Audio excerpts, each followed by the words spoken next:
Coming up on Philosophy Talk, Theodor Adorno and the culture industry. Aren't the cultural products of capitalism bound to be pure crap? You are literally pop culture illiterate. I have a college degree. My pop culture references are Hamlet, Achilles, and Dorian Gray. Ever heard of any of them? Sam, you really need to be educated. It's understood that Hollywood sells Californication. Doesn't capitalism produce cultural products that are exploitative and manipulative? Murder, crime, poverty, these things don't concern me. It concerns me. Celebrity magazines, television with 500 channels, some guy's name on my underwear. Our guest is Adrian Daub from Stanford University. Co-author of the James Bond songs, Pop Anthems of Late Capitalism. Adorno and the culture industry. Coming up on Philosophy Talk. Hey, philosopher. Thanks for downloading this episode of Philosophy Talk. And thanks so much for being our partner. You've supported us in the past, and we're really grateful for that support. But we need your help again. We need it now. The fierce urgency of donating now. So here's what you can do. Go to our website, philosophytalk.org, click the donate button, and help us make more of what we know you love. Thanks for listening. And thank you for thinking. And thank you so much for donating.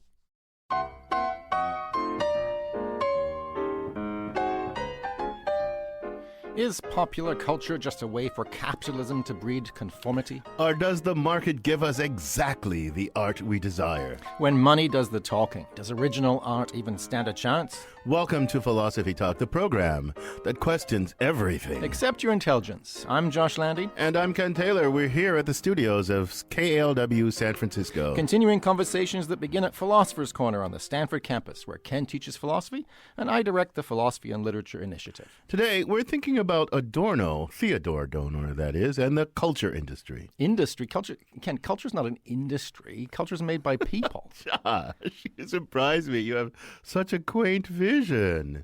Well, you think culture is made by, like, hipsters in artist colonies or individual creators toiling away in obscurity or something like that? Well, that's certainly part of the picture. Teeny tiny part, Josh. Come on. Culture is big business these days. I mean, think of compare it to a conveyor belt in a Ford factory. You know, that factory turns out millions of cars, each one's more or less identical.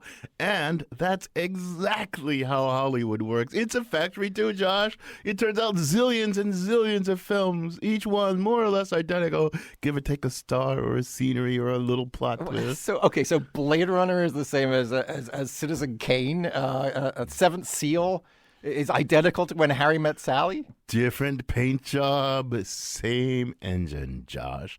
And you know what the engine is. It's capitalism. It's just like Adorno says. All these big budget movies celebrate the system that makes them possible. They present life under capitalism as a paradise, a wonderful world where the system takes care of everyone.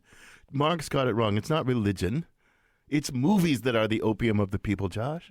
You sound like a conspiracy theorist, Ken. Where's your tinfoil hat, dude? Well, I see they've gone to you, too, Josh. You've been watching too many of those movies. Which ones have you been watching? I don't know. How about Requiem for a Dream or 12 Years a Slave? I mean, there's plenty of movies out there that don't present life as a paradise. That's because the capitalists are clever.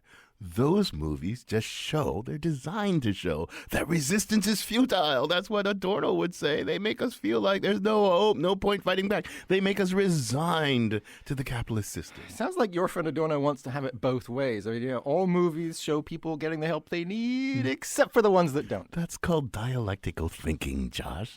You know, thesis, antithesis, synthesis. That's what it is. Yeah, I have a different word for it, Ken, but maybe I won't use it on the radio. Please don't. Look, there's tons of art out there that isn't about conformity and it isn't about futility. It's about resistance. So think about, I don't know, the music of Ani DiFranco or that great film you and I both love, Get Out. Josh, you're not seeing the comprehensiveness of the system. It's like Adorno says, look, the content of something can parade as countercultural, but if the form is conventional, it just reinforces the status quo. Look, to really wake people up from their consumerist slumbers, You have to be transgressive, truly transgressive. Revolutionary art requires revolutionary forms, Josh. But there's plenty of revolutionary forms even now. I mean, think of the movies of Spike Lee or punk or hip hop or go back to Adorno's period. Think about jazz, right? I mean, when these forms first hit the scene, they were revolutionary, innovative, transgressive. Even though they were produced under the same capitalist system you keep talking about. Look, I'm going to concede to you a tiny bit that Adorno maybe exaggerates a tiny little bit. Oh, you could say that again. No, but he's getting at the truth, a profound truth. When art is commodified, when it needs to make money, it's bound to sell out. It has to. I mean, think of all those crappy sequels, Rocky 74 or something like that. Think product placement. Come on. Look, it's not that different, Ken, from how it's always been. I mean, don't forget all the art that was made for monarchs or for the church. Don't forget Shakespeare pandering to the groundlings. Look, there's always been patrons and there's always been audiences to please. But here's the thing. People still manage to produce great art. You're just missing it, Josh. Look, I agree that art can be produced in many different eras and all that sort of stuff, but in capitalism, art is a mere commodity. That's all it is. It's designed to make money and nothing more. We've lost the sense that art is something radically free, something valuable for its own sake and not just for the money it can make. It's not just a commodity. We've lost art that shows us even the possibility that we can have a different world, a world that's not so rapacious. Come on, Josh. I mean, that I agree with you on. I think we really do need a space like that, showing us a vision of a different kind of world. All I'm saying is we still have it, right? I'm not saying today's system is perfect. I'm just saying it's also given us some really great art. I see it's going to take some work to convince you from your commodified capitalist slumber, Josh. And maybe our roving philosophical reporter, Liza Veal, can help. We sent her to find out more about what was driving Adorno to these fascinating ideas and how they resonate in today's pop culture. She files this report. When Theodor Adorno was living in exile in the United States in the late 30s and early 40s, he must have been jarred by pop culture's failure to reckon with the war back in Europe. The most popular movies at the time glorified Americans' role in the war, like the hit Wake Island. They didn't have enough weapons. They didn't have enough men. All they had were guts and each other. Pop culture offers an escape from powerlessness when we need it. To Adorno, that's part of what made it a problem. It also gives us a chance to confront power when that's what we need. When we watch Charlie Chaplin's The Great Dictator, we get to make a mockery of the Hitler figure, heard here giving a speech followed by a translator. We must tighten our belts.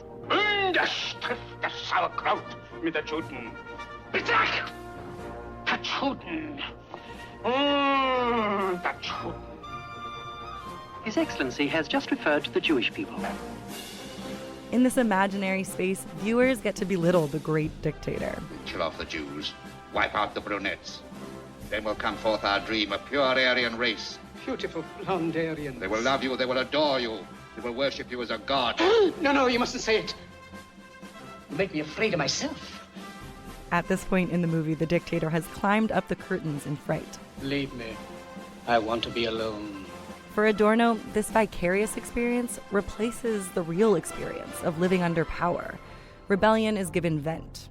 Today, when we listen to Trevor Noah cleverly make a fool of Donald Trump, it feels like consolation that at least we're on the right team. Once you realize that Trump is basically the perfect African president, you start to notice the similarities everywhere. I'm really rich. I have a great temperament. They love me anyway. I don't have to do this. The people like me very much. I am very popular. I am very powerful. I am the one who has got the money. These feel like battles we're winning. But Adorno would point out that the real winner is what he calls the culture industry. TV, magazines, movies, the whole business behind culture. CNN executive John Martin predicted a Trump win would be, quote, a bit better from a business standpoint, explaining there would be a, quote, general fascination that wouldn't be the same under a Clinton administration. But can something be good for the culture industry and social progress at the same time? The past 2 years have shown us that being woke definitely sells. See pretty much any of the Super Bowl commercials. When disaster strikes to one, we all get together and support each other. That's the nature of humanity. I'll stand by you. That one's for Mass Mutual Insurance. This next one's for Ram Trucks with the voice of Martin Luther King. You don't have to know the second theory of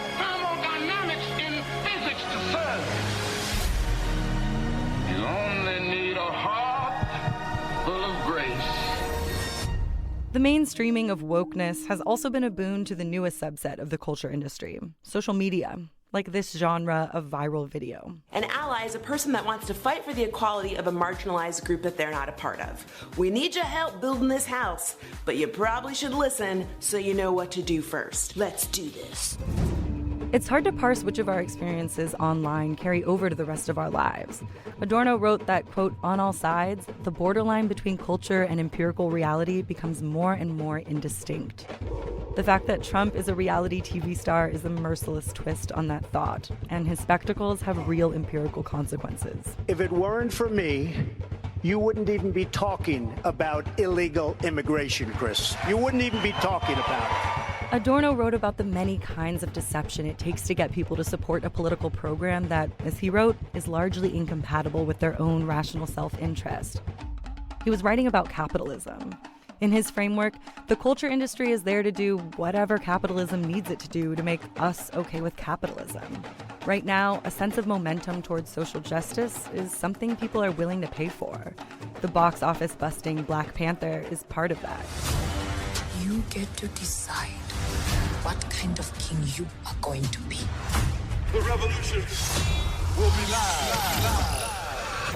In the pop culture space, at least, it feels like progress. That's why it's so unsettling to learn things like this. In terms of wealth, things are getting worse for Black and Latino people in this country.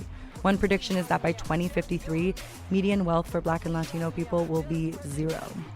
Actually, poor people of all races are getting poorer, while rich people get richer. It's sickening to contemplate. It makes you want to watch a movie about vanquishing the rich. We're starting a people's uprising. Do you fancy joining us? That would make me feel better. Yes, I'd love to. For Philosophy Talk, I'm Liza Veal. Thanks for that fascinating tour of Trump wokeness and Mutual of Omaha, Liza. I'm Ken Taylor. With me is my Stanford colleague, Josh Landy. And today we're asking about Adorno and the culture industry. We're joined now by Adrian Daub, professor of German and Comp Lit at Stanford University and co-author of the James Bond songs, Pop Anthems of Late Capitalism. Adrian, welcome back to Philosophy Talk. Thank you. So, Adrian, how did you get first interested in the culture industry and Adorno and all that stuff? Were you like in a punk band that sold out or what? I wish. I by my training is all about high culture and about art from the 19th century, but I've always written on pop culture. And I love pop culture. I'm an avid consumer of it. At the same time, I find myself really worried when people sort of hold up the latest TV show, the latest pop song, as equivalent to artworks or doing pretty much the same thing, and they don't seem the same to me. I love both, but they don't seem the same to me. Okay, so that brings me to the big argument that Ken and I were having a moment ago. So, Ken was saying a culture, including especially pop culture, has gotten worse under capitalism. I was saying, well, look, it's not that different really from how it's been in the past. Where do you stand on that? Or we're all just everything swirling down the toilet, or is it much the same as it's ever been? I hate to tell you that I agree with Ken on this one. I think that there is something about the capitalist system of production when it's applied to culture that, if not necessarily wrecks art, distends it, right? The fact that it's produced for consumers and who need sort of recognizable forms, genres, and narratives can make it less interesting, yeah. So you're saying that people in the Middle Ages didn't like to listen to recognizable forms, and it was every artwork was radically different from every other artwork or something like that? Well, they had certainly less choice, right? And they were exposed to things that they sort of needed to figure out as sort of a given. They were not consumers in that sense. You can't walk into one Gothic cathedral and say, I don't like this one, I'm going to go to the next one. Yeah, in the Gothic cathedral, there's lots of art in a Gothic cathedral. And, as I understand it, it's meant to give you that feeling of transcendence. It's meant to kind of whoosh you up toward the heavens. It's meant to inspire you. It's not meant to, like, titillate you. But this is, I think, the real nub of the issue here, right? That the assumption seems to be if something's made in part to make money, or if money is being made around it, then it can't possibly do that other thing. Why should we think that? I mean, look, someone who goes into nursing or high school teaching will get paid, but they're not doing it for the money. And there's plenty of people who, like Spike Lee's Do the Right Thing. It wasn't just so he could buy himself a Porsche. That's not why Spike Lee made that movie. You want to take that one, Adrian? Well, I think just because there's something that exceeds value creation doesn't change the fact that the people behind something like Do the Right Thing obviously were doing it to make money. The people who were giving Spike Lee the money were not in it because absolutely. It was a mere commodity. See, art may have been a commodity, commodified to some extent in the Middle Ages. I don't really think that's quite true. But in the capitalist system, it's just a commodity. Only the demands of I hear you saying that, but I don't hear you making an argument. Well, for it, right? we got the whole show. We got to take to a break. So you're listening to Philosophy Talk. Today we're thinking about Adorno and the culture industry with Adrian Daub from Stanford University. In our next segment, we'll think about the corruption of culture by money. Are movies and music bound to be debased by the demands of commercialism, or can they still be great works of art? Culture, commodification, and corruption, plus your calls and emails when Philosophy Talk continues.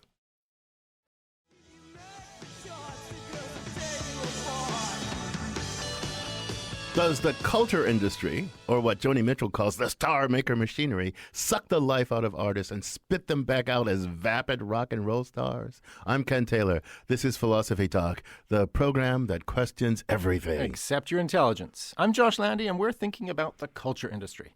Our guest is Adrian Daub from Stanford University. So, Adrian, here's a quote from Adorno. Movies and radio need no longer pretend to be art. They are just business. Is that really true? I think it is. I think that, in the age of box office reports that somehow tell people what movies to watch, we've really cut out the middleman. No one's saying what they should say. Black Panther is a terrific movie. You should see it. They're saying it's the number one movie. It's breaking all these box office records. Therefore, go see it. I mean, what do you mean? No one's saying that. Reviewers say that. So yes, reviewers of course, say all kinds of things. Right, but I mean, the reviewers don't say go see it because it's making a lot of money. They say go see it because it does this, it does that. It's Do you know what makes a reviewer a successful, influential reviewer? It's a little bit less with Rotten Tomatoes, but in the old days, how many marquees they got on, right? How many times they got quoted on the marquee of a movie theater? They are servants of the capitalist industry. Look, I mean, again, so it comes back to the same point, right? Yes, money is involved, and money's going to have perhaps some distorting impacts around the edges, but it doesn't mean that everything is completely driven by money. These look, A.O. Scott, writing in the New York Times, isn't thinking, how can I make more money writing these reviews? He's trying to think, is this movie a good movie? How can I explain what's good about it? His reviews are a commodity to the New York Times. Fine. The more clicks they get on his reviews, the more influence he gets. The more influence he gets, the more he's quoted on the movie marquee. Okay, but bottom line, are you really saying you never learn anything real from a review? I don't know, Adrian. What do you think? Well, no, I think you do. But the problem, I think, becomes that Adorno has this very nice quote about how you can see the pudding mixed through the pudding in the culture industry. You look at a work of art, and one of the first mysteries you encounter is how did this get made? Why did this get made? And you sit there asking that very serious question. In the culture industry, you know exactly who made it, whether they were mad at each other when they made it, what the different personalities were like, how well it's doing, if it's a flop, if it's a hit. The fact that it's being produced for you is somehow becoming a feature of the object. I think that tends to probably distort what the object is like. So, Josh, you sound like very optimistic. I want to test how optimistic you are. Are you denying that capitalism commodifies artistic production? Are you denying that at all? I mean, it commodifies it to a fairly well. I mean, it's intensely driven by these cultural productions have to make us profit. If they don't make us profit, we don't support them. There may be some other way for it to eke out an independent cinema, but the big business of artistic production determines what gets produced by and large. Well, so I mean, there's lots of things here, right? But the main point I want to make is, yeah, sure, there's money involved, but that doesn't stop people making great art. Think about passion projects. Right? So Scorsese has to make some big movie that makes money so that he can go back to the studio and say, you know what, now I want you to make a movie that loses money. And that's happening too. Now, movies are complicated because it takes a bunch of money to make a movie. But, it's not that expensive to make a song. People are making all kinds of music. People are making all kinds of really countercultural, dissonant, innovative music. Yeah, but would you say that those are more or less innovative once the culture industry gets its hands on it? I mean, do you think that any raucous punk band has ever been really improved by having been put in touch with a massive record label. I don't know. I mean, that would be an interesting thing to do an empirical test. I think we all like to think a priori. My that's son, the case. I don't think this is a priori. Let's think what happened to rap. Rap is world music now. I remember back in 2005, I was spending the summer in Australia and driving along and listening to rap on Australian radio. I said, wow, rap has really made it. It's world music now. My son, who loves original gangster rap, says, yeah, it's world music, but it sucks. And why does it suck? Because it's aimed at kind of the lowest common denominator, because the lifeblood has been sucked out of it by the demands of commodification and commercialization. And that's you can't deny that's a real phenomenon. If you focus on the belated side of anything, you're going to find cases of commodification. But if you focus at the moment of its production, you're going to find innovation. And that production, that innovation was real, and it was happening within this same system you guys keep complaining about. Well, at the same time, I guess I keep trying to draw the contrast to sort of avant-garde art, right? Avant-garde art gets staid, gets uninteresting, gets incorporated, and someone does something even crazier, and suddenly that's avant-garde. I think I agree with Ken that basically the process is reversed in the culture industry. Something starts out being exciting, vibrant, extremely alive, and then the commerce sets in, and within 20 years. So what about the golden age of TV? What about TV now? Don't you see interesting things happening? I mean, Twin Peaks, even back in the day, that again was produced within the culture industry. Right. And yet radically different. I mean, it defies all possible expectations. You expect that they're going to solve the mystery and so on and so on and so on. This is possible too, right? But at the same time, I think that already we're looking at kind of a end of a golden era. And I think that we're looking at a moment when we're sort of noticing that even these very highly prestigious productions are starting to resemble each other, and that the kinds of things that we held up 10 or 15 years ago as being path breaking are now being copied 15 or 20 times on one Netflix channel. Josh, I think you're underestimating the logic of capitalism. Capitalism is going to Adorno says something about uniformity, but he also talks about all the niches that capitalism provides for all the different kind of people to identify themselves as this, that, or the other thing. I think that too is part of the logic of capitalism. You guys are just talking about the logic of art. I want to let a caller in here, and we've got Starchild from San Francisco on the line. Welcome to Philosophy Talk, Starchild. Hi, thank you very much. What's your comment or question? Well, I hear you guys talking about capitalism, and I think you may be misusing that term a little bit, or at least I'd like to kind of challenge you on that. Okay. I don't think capitalism is commodification.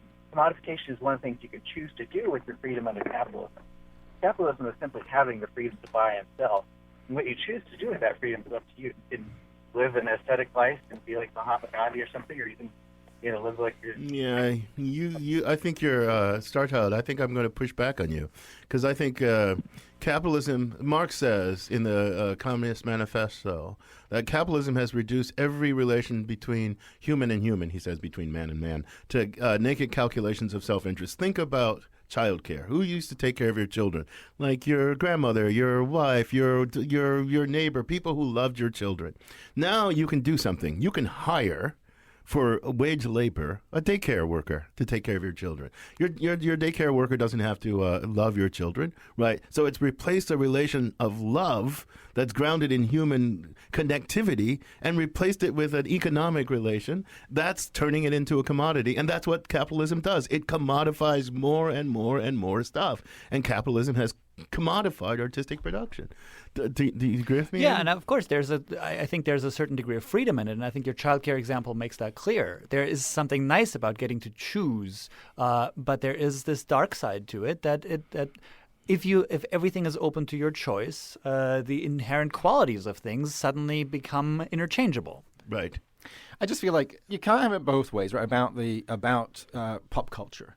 The main argument seems to be everything's the same. Everything's the same. It's all, completely ground down into similarity, monotony.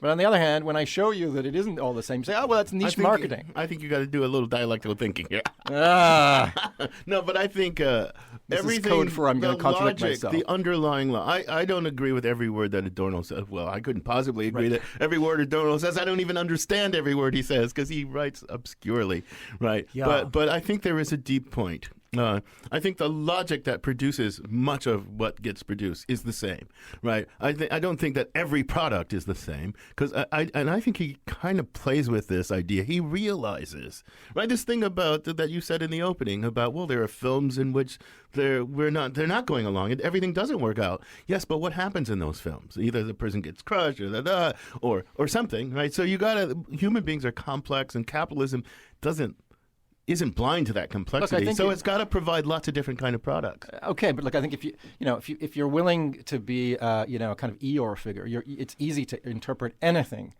to make it seem negative. But you've got to give better arguments than that. Just when things are going great, that's a celebration of capitalism, and when things are going badly, that makes you resign yourself. Look, I'm sorry. Yeah, I could read anything that way. I could read all the things Adorno likes and make them seem terrible.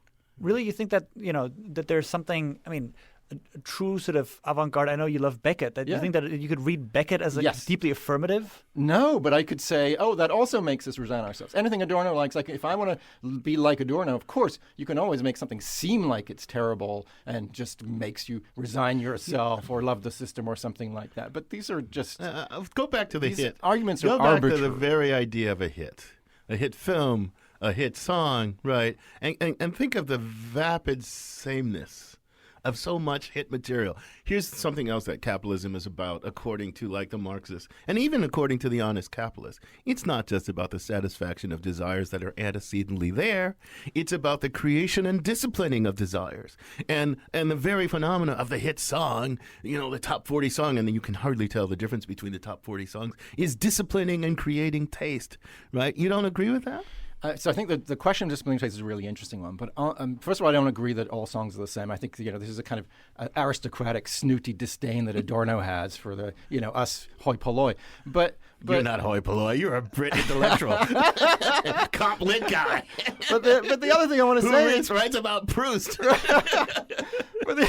True, fair cop. But the other thing I want to say is, look, you really think it's that different? You think that there was some golden age where everything was just radically different from everything else? No. Look, there's always been mediocre art. The vast majority of all cultural production is always going to be mediocre. That's just how it is.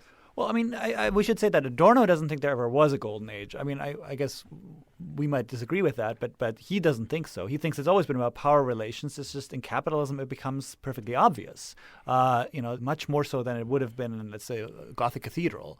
Right. So he's not harkening back to some passes of paradise from which we have fallen. I mean, no Marxist would do that anyway. No. I mean, history is a transition away from failed human relations to other human relations. I think the sort of moments that you get where he is nostalgic is for a more dispersed mode of cultural production, right? Adorno was a composer himself, was an avid musician. He likes this idea of what happened when people were making the music themselves in their homes, etc. I think that's sort of where he has a certain amount of nostalgia. He thinks that today, of course, there's a great concentration of the centers of production. And today we might say, well, with Amazon Direct Publishing, etc., with YouTube, anyone can do this. Well, that's not really true either. Some platforms are heavily concentrated, and for the rest of us, there is podcasting, basically, right? Karen from Milpitas on the line. Welcome to Philosophy Talk, Karen. What's your comment or question? Hi, I have a really quick question. So, given that money is involved, and I guess to an extent that we want to, I want to give money to artists so that they can live life in a way that may be different than mine, so that they can produce art that I can consume, that I can view and look at, that is different than what I would experience in my own life. How can I do that without tainting their art with any of my intentions? There you go. You got an idea, Adrian? I worry that maybe you can't, but maybe that's not the worst thing. That doesn't mean that the artist's work will get worse because of it. It just means that I think there's a certain naivete we can't have. Right? We are in a capitalist system that will influence the art that's being made.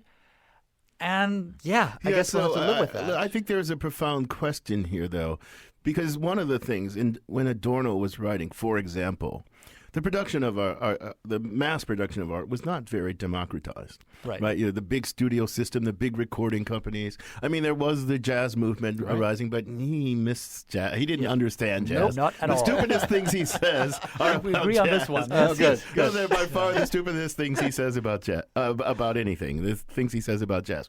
But you might think, well, maybe we've overcome the capitalist hegemony because of technology has democratized production and given us many new avenues to distribute stuff. All you need, I mean, is that great artist in his or her garage and the internet. You can make a movie on your phone. And CD and CD Baby. And what do you think about that? Yeah, I mean, I think that there's something to that. At the same time, I keep thinking, I mean, I was very excited when these websites like Patreon and you know, and Kickstarter, right, sort of came on the scene.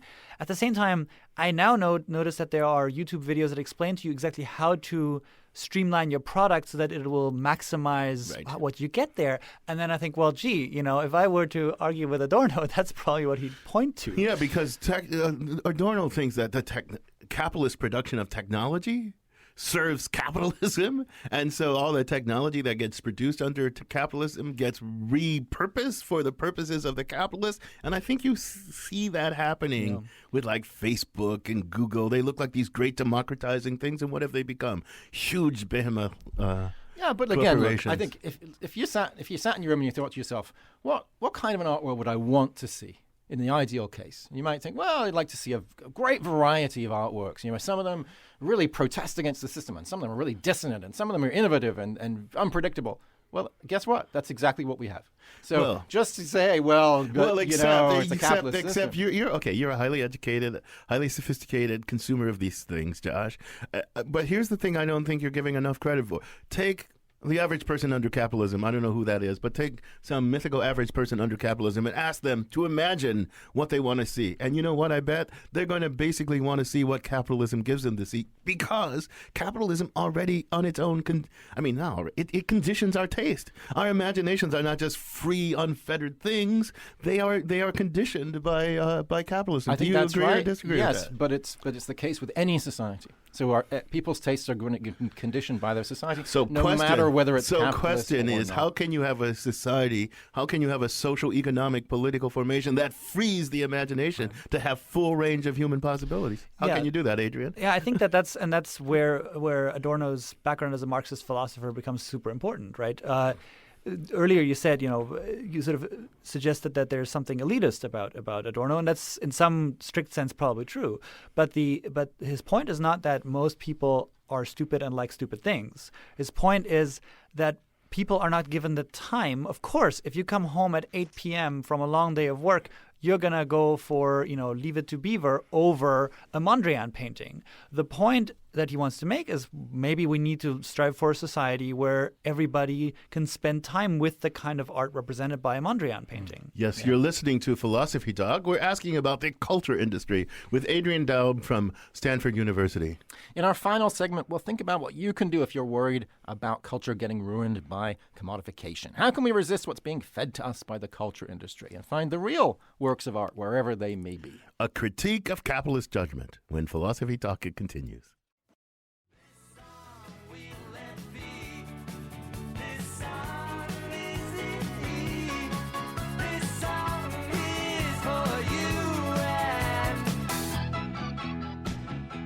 This song is just another capitalist commodity constructed to conform to crass commercialism, or so Adorno would say, and he'd probably be right. I'm Ken Taylor, and this is Philosophy Talk, the program that questions everything. Except your intelligence. I'm Josh Landy, and our guest is Adrian Daub from Stanford University. Today, we're thinking about the culture industry. And we've got a caller on the line, Rob in San Francisco. Welcome to Philosophy Talk, Rob. What's your comment or question? Yes, good morning. First of all, very, very engaging and interesting conversation this morning. I would just ask that the panel consider the question whether or not art has always been commodified well before capitalism. And I offer that early art was created for a multitude of reasons as a commodity to please the church, to please the people in power, and or simply just to increase the prominence of the artist within their own art medium's peer group. Josh here is doing cartwheels of joy because you're echoing a point he made earlier in the show, Rob. So Josh would surely agree with you. I think you're a very brilliant person. Yes. So thanks for made a new best friend. Thanks for that. Thanks for the question. Thanks for the question, Rob. Okay, we had this before, but I want to give you another chance to just knock Josh out of the park. Oh, jeez. I know you guys are colleagues and friends. Yeah, right? I gotta be gentle here. I agreed to a point. If the point is that people have always tried to make money or survive making art, that's certainly been true for a long time. At the same time, I do think that, again, if we go back to a Gothic cathedral, it doesn't have a price tag, right? Right. It doesn't. A Greek temple doesn't have a price tag. It's not, there's an economic aspect to it. I don't think you can call it commodified. Did the paintings in the Sistine Chapel before the rise of capitalism, was there reproductions of those and they got sold, and the demand was there a whole business of reproducing these things? And only starting in the 18th century, right? Right. So that's post-capitalist, right? Yeah. So I mean, in the Middle Ages, you created a piece of art. Some patron paid you to make a piece of art. It hung somewhere, I assume. Did people have to pay to see this thing? Well, or it was part of a ritual context, right? I mean, and there were certainly things you weren't allowed to copy, right? Today, everything, right? Any painting can be on any mug.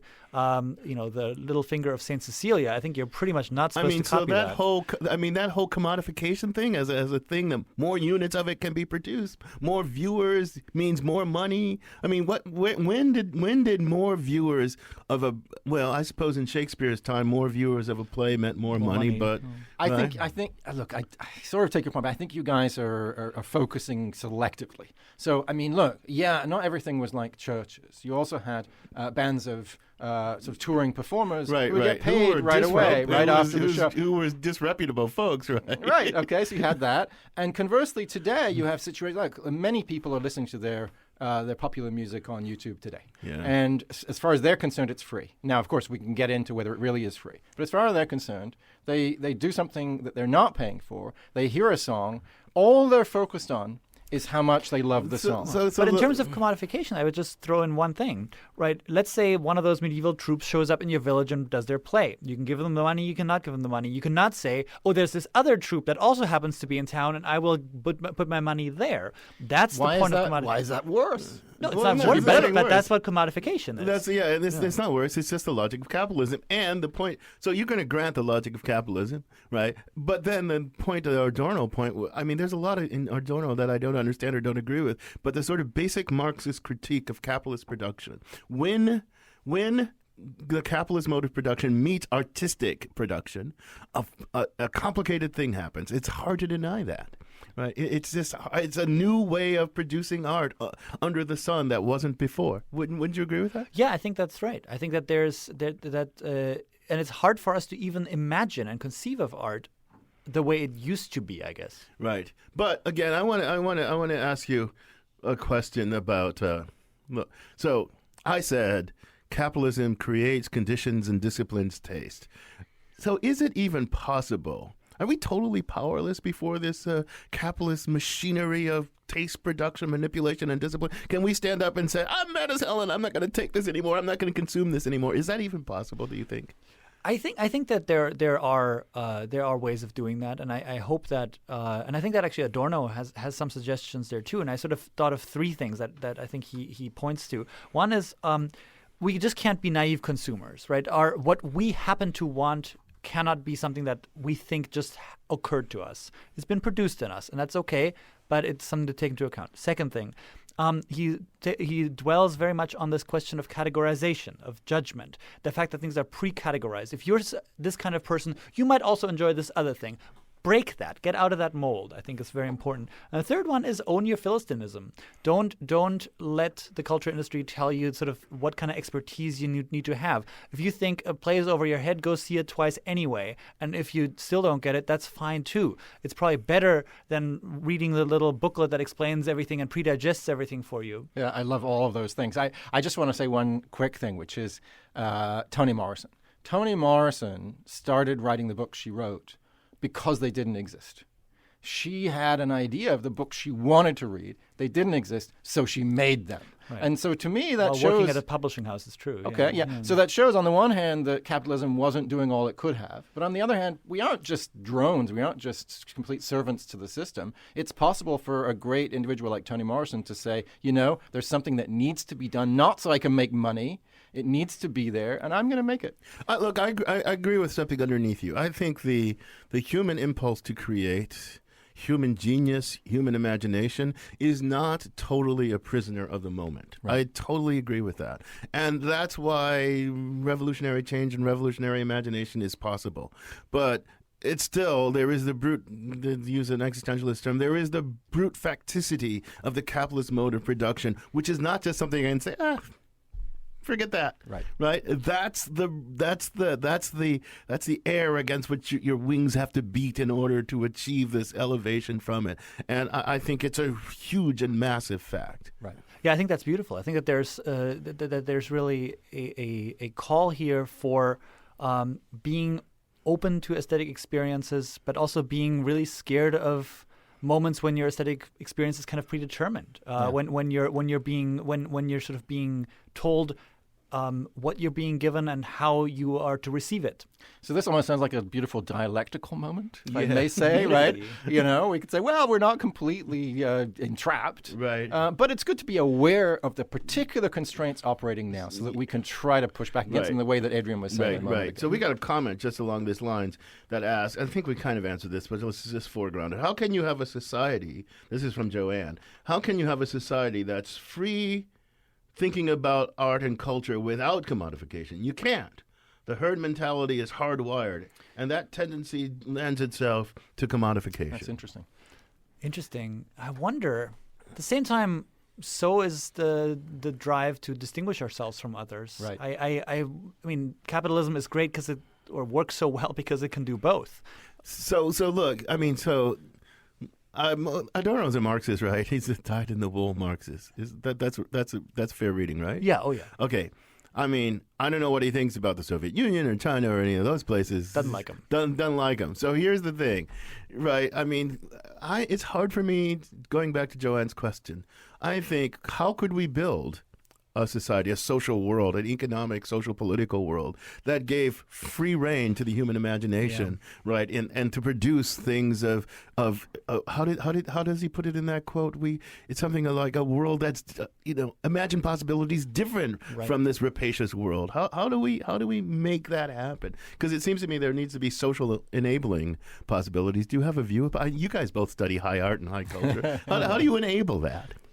Yeah, I think that Adorno, this is the point where Adorno might indeed be a kind of an elitist, because I think he thinks that if we give people this kind of freedom, they will gravitate towards harder, more difficult things. And then we might say, geez, do we really think that we're all going to listen to Arnold Schoenberg the moment, capitalism crumbles? Maybe we're not going to grant Adorno that. I just think of amazing stories. Think of amazing stories in fiction. I think there are a zillion stories to be told. A few of them get told in movie making. And I do think that we're at a bit of a, if not a golden age, a bronze age of television and storytelling, like a Game of Thrones or The Wire? The Breaking Bad. I think those are amazing storytelling. Yeah. Right? How can there be more of that? Well, I do think that this decentralization probably is going in that direction. I hope that I hope that people getting easier and easier access to the means of production probably is one thing that Adorno would point to. At the same time, we can't allow it to sort of fracture us too much, right? Because a big part of great art is that it's compelling to a great number of people. Right. So, Adrian, on that hopeful, possibly note, I'm going to thank you for joining us. I do not feel commodified by this conversation. Oh, I'm very glad I've done my job. Okay. Our guest has been Adrian Daub, a professor of German and Comp Lit at Stanford University, colleagues with Josh in the Comp Lit department, and co-author of the James Bond songs, Pop Anthems of Late Capitalism. So, Josh, are you feeling liberated or commodified by today's conversation? Always liberated.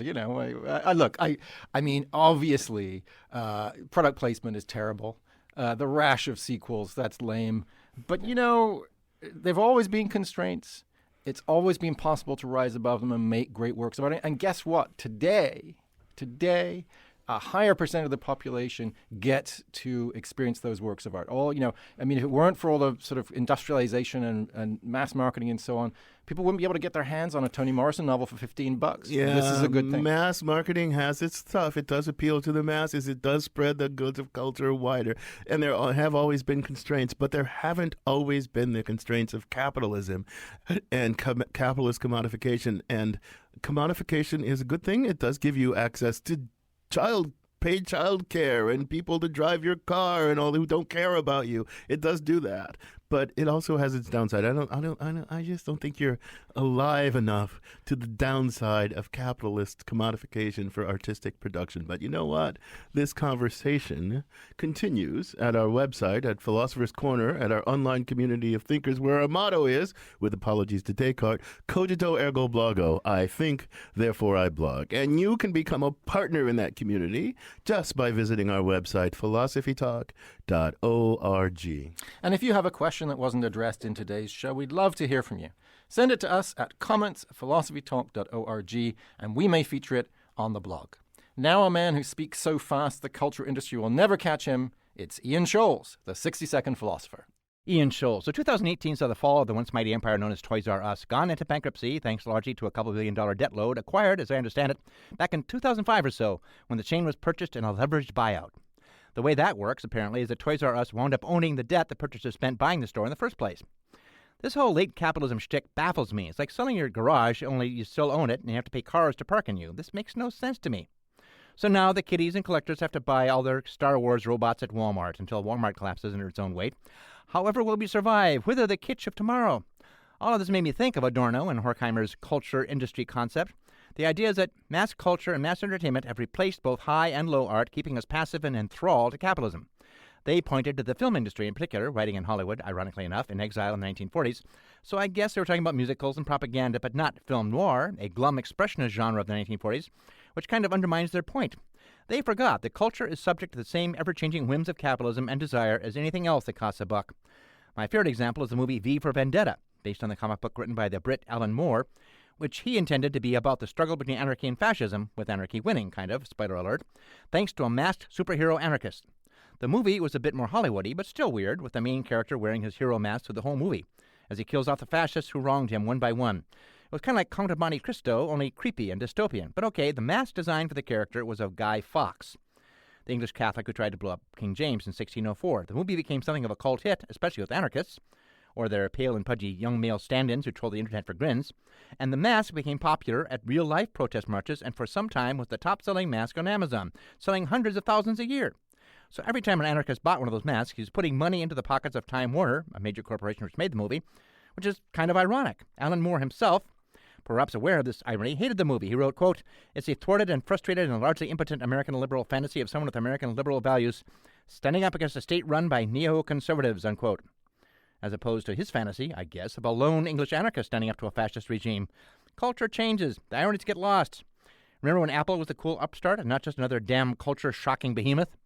Remember Palm Pilots and Razors and Nokias and Blackberries? Now here's a thought experiment. Back in the early 1920s, say, a family in Kentucky at the birth of radio started a family band. They played ocarinas. They made themselves out of beets and a red clay glaze. They became big stars. To emulate them, people began making their own ocarinas. Beet sales went through the roof. Then the family began recording and marketing their own ocarinas made from Bakelite with the name of the family and a logo on the side. Ocarina making skills vanished. Beet carving dried up. Beet sales plummeted. And then people got sick of the ocarina family, the divorced, troubled son, the trip to Hollywood that didn't quite work out. People got bored of it. Plus, they were into kazoos now and Hawaiian guitars.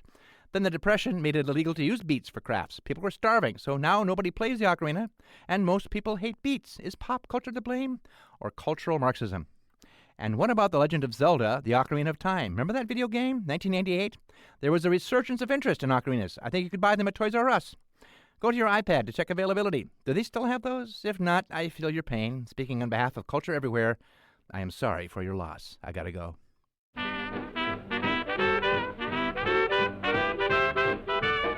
Philosophy Talk is a presentation of KALW, Local Public Radio San Francisco, and the trustees of Leland Stanford Junior University. Copyright 2018. Our executive producers are David Demarest and Matt Martin. The senior producer is Devin Strolovich. Laura McGuire is our director of research. Cindy Prince-Baum is our director of marketing. Thanks also to Murrow Kessler, Carola Kreitmeyer, Emily King, Angela Johnston, and Colin Peden. Support for Philosophy Talk comes from various groups at Stanford University and from the partners at our online community of thinkers. The views expressed or misexpressed in this program do not necessarily represent the opinions of Stanford University or of our other funders. Not even when they're true and reasonable. The conversation continues on our website, philosophytalk.org, where you too can become a partner in our community of thinkers. I'm Josh Landy. And I'm Ken Taylor. Thank you for listening. And thank you for thinking. Verily, this vichyssoise of verbiage veers most verbose, so let me simply add that it's my very good honor to meet you, and you may call me V. Are you like a crazy person? I'm quite sure they will say so.